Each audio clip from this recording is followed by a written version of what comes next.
Right, guys. So, as a bit of a background to this, in South Africa, we don't have a lot of guttable locks. So, it's always quite hard to, open them up and see what is going on. You can often see with a key, but not always. And that's why when I managed to find a supplier for the American locks, I bought a ton of, well, not a ton, I'm quite sure you guys got a lot more. I've actually rekeyed and record these to sort of fit the level of difficulty compared to the LPU belts. But I have found a few local, well, not well, locally available, but you have to order them. Locks that I saw was the ABIS 7240 HB40, which I love these locks. I've just bought them recently. I just love the color, I love the body, I love the look of them, and I love the feel and the feedback. And on day one, I got an open on both of them, and I thought, well, that's great because I'm still struggling to learn the American 1100s. I know once you've got it sort of clicks in place. For me, it hasn't clicked in place, and there's a lot of reasons why you can't get a lock um, picked. Too little tension, too much tension, and using the wrong pick. It also is very mood dependent. So if you're not really in a good place or you're frustrated, you're not going to get your lock picked. You don't have tension control. Is it varying tension? What kind of? There's too many factors. There's a lot of stuff you have to learn when you start off. So what I found is that there's a lot of ways you can do it. Like for the American, for example, you can try to pick it open whilst it's open. That way, when you do get the open, it's instantly going to turn, and you can maybe get a feel for that. So that is a good way to start. Then, because a lot of the time it is open, and that has happened to me before with this. Um, it's also got quite a stiff core. Is that it? You've got it open, but you don't realize it, so you just carry on picking and destroy your pick. So pick it open, and whilst it's open, and you may be able to learn it a bit better. That's one way to do it, and then there's another way to do it, and that is that to determine what is the right pick, because if you're in the wrong pick depth, wrong pick thickness, wrong type of pick, you're going to struggle. So you can often look at the key, and that's going to tell you now. BVL has a security measure, I guess. Not that our locks don't get picked open; they get broken open with a garden pick. So that isn't really going to help having a gatekeeper pin. Our Bible also sits downwards, so when rain, now this is a security gate lock, so that's going to be exposed to the weather, and that's going to rust and build up with grime, and these keys often break right there. It is a weak spot, so yes, secure, weak, yes, also. So how can we figure out? Let's start ruling out, because tension control we can vary. A lot of things we can vary, but we don't always have a key. But assuming now you're learning a lock, you have got the key. You can tell a lot by the key. For example, on the Master Lotto I've got, and I have managed a few picks, but interestingly enough, that pin number 4 is a full set pin. So interestingly enough, once you've, if I can get it for yes, once you get any rotation on that core, none of it is moving, because the whole pin stack sits inside the plug. So it isn't going to move, and you have to actually pick it around pin 4, which kind of detracts from the master lock picking experience. So I think I've got this open 3 times, and I've been struggling of late to get it open. And as soon as I get it open, trust me, I'm going to rattle this bastard, and it's going to turn into a rattler. Then I'm going to cut it open and have a core that I can play with and go and buy another one. Fortunately, I've got a supplier that is willing to send me photos of keys before I order the lock. So I get to sort of choose what I want. So on these two, I just ordered them, and they came randomly. It was a different supplier. I didn't have a choice of keys, and I sort of like got them and thought, okay, well, if you look at this one, I mean, that isn't really that extreme. You got sort of three very, very low ones, then a medium one, and then two sort of like almost just nudge them really at the end. They're not in the beginning, so they're not going to really affect your pick. And then the second one, so that was the first one I got open, no problem. The second one was a little bit more cunning. I'm just going to open it for now. Excuse me. This one was in fact very cunning because when you look at the key and you count 1, 2, 3, 4, 1, 2, 3, 4, 5. Where is that? Where is that six pin? It's a six pinner, and cunningly enough, it sits just off there. So I can't really. I can just see a little groove in there. You're not going to see it on. Maybe there you go.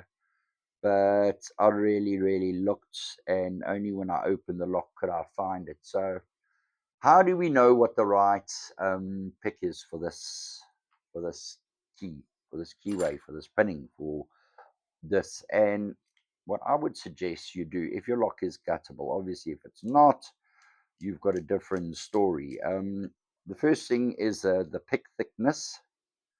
That's just mine when you open these. Is that little aluminium, I don't know, device that sits in there to prevent the core from turning too far. Um, you need to be able to move your pick all the way down because, as you can see, some of these are like the other one. They're full sets. You really have to get them all the way down. So when I do the gutting, I don't like to have the key or have the lock open. I like to have it closed so it doesn't go flying all over the place. So all that we're going to do now is remove the circlip. And this is a Sparrow's gut wrench, and I've yet to find a lock that it actually really 100% fits on. But it works. So let's not complain too much about that. We find the keys and give it a bit of a twist, obviously, with that way down. So I'll plug follower and go in there. I hope this is the right one. And then obviously make sure you've got your key orientation correct. So your key pins don't go shooting all over the place. So we know they up. And for now, I'm not looking at the core. I'm not actually going to put this back together because I'm going to progressively pin it. And there you've got your 6 pins. So we're just going to leave that aside. This is something I'm going to have to progressively pin because I haven't been really that successful in understanding it. So with the key in, just tap them all, make sure they're down, to orientate yourself with the height because maybe they must be sticking out. Let's use that word instead of protruding. Sometimes they flatten on the top, so they do need to stick out a bit. And then what I like to do is take out the key very slowly and jam all the pins, possibly as far down as they will go. So you can see this pin number 5. It's just there you go. Is really needs a little bit of a nudge, and that pin number 3 also, those go up a bit. So this is already giving you an idea of how now what you're looking for is an overset. So you really want to see where your pick is going to go in and what it's going to be doing. Because if I'm going to try and push that rear pin up, look at the oversets I'm getting. So where are we going in from? We have to come in really all the way from the top. And that just kind of gives you an idea of the depth. So you want your pick to essentially run through this entire length of the lock without raising any of the other pins. Excuse the focusing here. above the shear line. So what I'm going to do is try the point 0.4 mil multi-pick, because that was the Jimmy Longs, and I know that's in 0.5. And all we're doing now is we are ruling out which. There you go.